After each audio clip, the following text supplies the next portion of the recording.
책 한 권 소개하려고 합니다. 우리도 행복할 수 있을까? 오연호 지음입니다. 오연호 씨는 지금 오마이뉴스 대표 기자입니다. 이 책에 대해서 내용을 좀 소개하면요. 먼저 여는 글을 보도록 하겠습니다. 여는 글을 좀 일부 읽겠습니다. 우리는 무척 열심히들 살고 있다. 우리나라 학생들의 공부 시간은 세계 최고 수준이며 어른들의 노동 시간도 이에 뒤지지 않는다. 덕분에 짧은 기간에 배고픔을 해결했고 세계 경제대국 20위 안에 드는 외형적 성장을 이뤘다. 하지만 그 과정에서 나를 돌보지 못했고 이웃을 돌보지 못했다. 경쟁에서 살아남아야 한다는 압박감은 내가 누구인지, 어떤 인생을 살 것인지, 내 이웃은 안녕한지 차분히 생각할 틈을 주지 않았다. 좋은 직장, 돈과 출세, 자녀의 성공이 절박하다 보니 가장 먼저 그리고 가장 깊게 생각해야 할 것들이 생략되고 말았다. 그러는 사이 대한민국은 OECD 국가 중 자살률 1위, 출산율 최하위의 나라가 되었다. 무엇이 잘못된 것일까? 그 해답을 찾기 위해 덴마크를 찾아갔다. 덴마크는 유엔의 행복지수 조사에서 2012년, 2013년 연속 세계 1위였다. 궁금했다. 무엇이 덴마크 사람들을 행복하다라고 말하게 할까? 이러한 의문을 품고 덴마크를 가서 굉장히 많은 사람들을 인터뷰한 결과입니다. 기자가 쓴 책이다 보니 아무래도 현장성도 뛰어나고 읽기는 참 편합니다. 이번에는 프롤로그에 있는 일부를 읽도록 하겠습니다. 유엔은 2012년부터 세계 행복 보고서를 발행하고 있다. 156개국을 대상으로 행복 지수를 조사해 국가별 행복도를 보여주는 보고서인데, 여기서 덴마크는 2012년에 이어 2013년도에도 1위를 차지했다. 미국은 17위, 독일은 26위, 한국은 41위였다. 2012년에는 56위. 이 조사는 다음의 중요 변수 6가지를 기준으로 점수를 매긴다. 각 나라의 국민 1000명에게 사회적 안전망, 자유, 관용의식, 주관적 부패지수를 묻고 이 응답들과 1인당 국민소득, 기대수명을 점수로 환산해 총점을 내는 방식이다. 프롤로그에는 6개의 키워드에 대해서 간단하게 정리했습니다. 한번 읽어보겠습니다. 자유, 스스로 선택하니 즐겁다. 안정, 사회가 나를 보호해준다. 평등, 남이 부럽지 않다. 신뢰, 세금이 아깝지 않다. 이웃, 의지할 수 있는 동네 친구가 있다. 환경, 직장인의 35%가 자전거로 출퇴근한다. 이 6가지 지표가 중요하다고 얘기를 합니다. 그러면 이제 내용을 계속 설명하겠습니다. 어떤 레스토랑에 근무하는 종업원과 인터뷰를 했습니다. 그 종업원 얘기가, 나는 17살 때부터 지금까지 40년 동안 요리사와 웨이터로 일했어요. 대학에 꼭 갈 필요가 없다고 생각하거든요. 덴마크에, 북유럽에, 심지어는 유럽의 대부분의 사람들은 대학을 꼭 가야 된다고 생각 안 하더라고요. 근데 그 이유가 여기 잠깐 나옵니다. 덴마크는 회사에 다니는 동안 1년에 10주씩 직업학교에 다닐 수 있게 보장한다. 수업료는 회사와 정부에서 대준다. 원하는 직장에 취직해 일을 하면서 관련 공부를 계속하다 보면 의미 있고 가치 있게 노동하는 방법을 배우고 점점 자신의 일을 즐기게 된다. 1년에 10주 동안 회사와 정부에서 돈을 대주고 직업학교를 다니는 거예요. 직장을 다니면서 돈을 벌면서도 공부를 계속할 수 있는 기회가 보장되어 있는 거죠. 중요한 사회 시스템이라고 생각이 듭니다. 그리고 또 이 사람은 노조에 대해서는 또 이렇게 얘기합니다. 저는 노조에 가입하고 있습니다. 함께하고 있음을 느껴서 좋고 안정감이 들어서 좋습니다. 행여 실직하게 되면 노조와 정부가 연대해 1년 6개월 동안 매달 우리 돈으로 350만 원을 줍니다. 엄청나죠? 이 사람이 그 대가로 매달 26만 원의 노조비를 낸답니다. 26만 원의 노조비를 내는 게 작지는 않겠지만 대신에 이 사람은 실직하게 될 경우에 1년 6개월 동안 350만 원을 받게 됩니다. 이러니 노조 조직률이 높지 않을 수 없겠죠.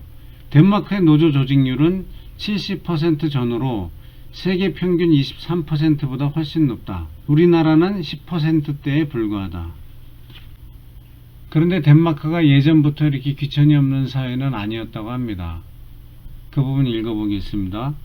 우리 아버지 세대만 하더라도 직업에 귀천이 있었어요. 빈부격차도 있었고요. 그런데 언제부턴가 그런 것이 사라지고 덴마크 전체가 평등한 사회가 되었습니다. 행복하냐고요? 물론이죠. 특별한 걱정이 없고 오늘에 만족하니까요. 부러울 따름입니다. 이번엔 또 택시기사를 만났습니다. 택시기사는 마찬가지로 대학을 다니지 않았다. 대학에 가야 할 필요성을 느끼지 못했다고 했다. 그의 친구들도 20-30%만 대학에 갔다. 대학을 안 가도 부럽지도 않고 사는데 어렵지도 않은 그런 사회인 거죠. 그 사람은 얘기합니다. 택시기사. 스스로 좋아하는 일을 해야죠. 그게 돈보다 더 중요합니다.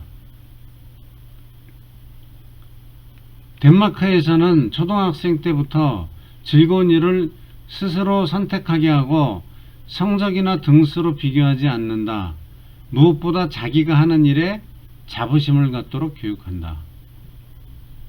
성적이나 등수로 비교당하지 않고 자기가 하는 일에 자부심을 갖도록 교육받고 자란 아이들, 그런 사람들이 구성하는 사회는 부러움도, 남에 대한 시기심도, 비교, 열등의식도 없고 스스로의 만족감이 높아질 수밖에 없겠죠. 자존감도 높아지고. 그 택시기사는 또 얘기합니다. 여기서는 덴마크죠. 덴마크에서는 당신이 필요로 하는 모든 것이 기본적으로 무료예요. 대학 등록금이 무료고 병원비가 무료입니다. 덴마크인들은 길거리에 내쫓기는 신세가 되는 일이 없어요. 직장을 잃어도 정부가 2년간 실업 보조금을 주고요. 우와, 2년간 실업 보조금을 주고요. 직업훈련을 시켜서 다른 회사에 취직하도록 적극적으로 도와줍니다. 불안감이 없겠네요. 불안감이 없겠어요. 덴마크, 좋다는 덴마크에서도 또 특히 직장인들이 좋아하는 곳이 있답니다. 로쇼 덴마크라는 회사입니다. 덴마크에서 2012년도에 덴마크에서 가장 일하기 좋은 회사로 선정된 곳인데 이곳을 방문했답니다. 이곳의 복지 역시 놀랍습니다. 그 직원이 얘기합니다. 일주일에 2번은 직원과 그 가족들을 위해 저녁 도시락을 준비합니다. 식구가 4명이면 도시락 4개를 가져갈 수 있죠. 아이들 것도 따로 있어요. 무료는 아닙니다만 재료비 정도만 받기 때문에 직원 대부분이 이용합니다. 도시락을 회사에서 싸준대요. 재료비만 받고요. 복지를 위해서. 또 여기서 그치지 않습니다. 세탁물을 회사로 가져오면 퇴근할 때 찾아갈 수 있게 해줍니다. 우편물을 보내는 일도 회사에서 대신 해주고요. 왜 이렇게 하죠? 복지가 엄청나게 확장되어 있네요. 그 이유는 성가신 일에 시간 낭비하지 말고 스트레스 받지 않도록 배려해 주는 겁니다. 가장 부러운 직장일 수밖에 없겠네요. 심지어는 휴가 때 직원들이 회사차로 여행해도 된답니다. 엄청난 회사입니다. 덴마크의 아빠들은 3시에 퇴근해서 애들을 찾는답니다. 보통 엄마들은 아이를 맡기고 9시에 출근해서 5시까지 일하고요. 아빠들은 대신 일찍 출근해서 7시에 출근해서 3시에 퇴근해서 아이들을 데리러 간다죠.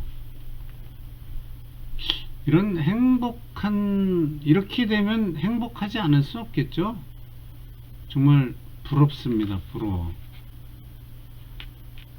그런데 로슈 덴마크가 일하기 좋은 회사 1위를 한 비결은 단지 환상적인 복지만 있었던 건 아니라고 합니다. 그 사내 담당자 얘기하기를 그 비결은 건강한 사내 커뮤니케이션이라고 합니다. 우리가 일하기 좋은 회사 1위가 된 것은 서로의 업무와 노력에 대한 적절한 반응, 즉 피드백을 잘했기 때문입니다. 매달 간부와 사원 사이에 피드백하는 시간을 가졌습니다. 그러면서 구체적으로 어떻게 이루어졌는지 3가지를 얘기하는데요. 첫째, 비전과 가치를 확실히 공유한다. 둘째, 격식을 따지지 않고 모든 직원이 창의적으로 참석한다. 셋째, 사내 커뮤니케이션을 위해 특정한 방식을 고집하지 않는다. 이것만 봐가지고는 그렇게 특별한 내용은 아닌 것 같은데요. 여하튼 이렇게 3가지로 정리했습니다. 2013년도, 2014년도에는 덴마크가 1등을 했는데 유엔 행복지수 조사가 2018년부터는 3년 연속 핀란드가 1등을 했습니다. 핀란드도 같은 북유럽 국가니 북유럽 국가 그쪽이 다 살기가 좋은 것 같더라고요. 스웨덴, 노르웨이, 핀란드, 덴마크 이런 나라들이 아주 살기가 좋은 것 같습니다. 나라들은 그렇게 크지 않은데 날이 갈수록 점점 가치를 발휘하는 것 같아요. 그 핀란드가 어떻게 그렇게 행복지수가 높을 수 있는지, 또 핀란드에서 발표한 자료에 의하면 크게 4가지를 꼽던데요. 첫 번째가 독서. 핀란드는 세계 문장 독해력 1위를 기록한 독서 강국이자 공공도서관 이용률이 가장 높은 국가라고 합니다. 자연. 면적의 70%가 숲이랍니다. 숲에서 15분 지내면 스트레스 지수가 낮아지고 활력을 되찾는다고 하네요. 그리고 커피와 함께 즐길 수 있는 빵. 핀란드인들이 즐겨 먹는 빵 이름은 시나몬 번이라고 하는데요. 커피와 함께 빵을 굽는 그 시간, 이 시간 하루 거의 매일 한다고 하는데 이 시간의 여유, 그것이 힐링에 크게 도움이 된다고 합니다. 그 다음에 취향에 맞는 예술작품 감상하기. 예술작품을 감상할 기회가 되게 많은 나라인 것 같습니다. 이게 핀란드가 자기네들이 3년 연속 행복한 나라가 될 수 있었던 배경이라고 밝힌 내용입니다. 이런 거 보면 좀 삶을 생각하고 여유 있게 고민하고 반추해보고 또 자연을 즐기고 함께 좋아하는 사람들과 사랑하는 사람들과 함께 시간을 보내는 이런 삶이 보장되어 있는, 하지만 안전한, 실직으로부터도 실업으로부터도 안정감을 느낄 수 있는 이런 사회적 복지 마련, 이런 것들이 뒷배경이 되는 것 같습니다. 오늘은 여기까지 말씀드리고요. 다음에 계속 이어서 덴마크는, 그리고 다른 나라들은 어떻게 행복한지, 우리와는 무엇이 어떻게 다른지에 대해서 계속 밝혀보도록 하겠습니다. 예, 감사합니다.